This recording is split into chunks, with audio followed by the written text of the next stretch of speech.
carpet outfit. Siyempre, mag-represent tayo ng Filipino outfit. Kasi iba-ibang country. And then, ang napanalunan ko ay Outstanding Asian Star. Representing the Philippines. So, meron tayong Filipino touch.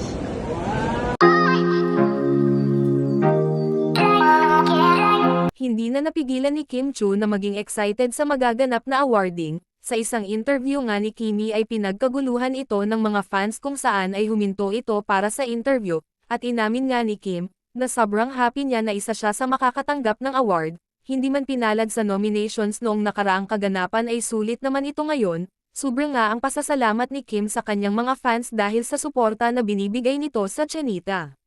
Samantala, nang malaman nga ni Paolo Avellino na isa si Kim Chiu sa makakatanggap ng award ay hindi ito nagdalawang isip na umuwi sa Pinas, at sa isang video nga ay kinumpirma na kasama si Paolo Avellino sa Korea kung saan ay naispatan ang dalawa na magka-holding hands pa.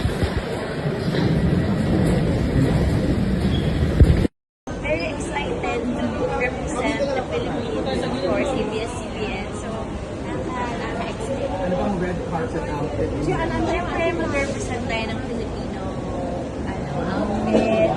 Kasi iba-ibang country. And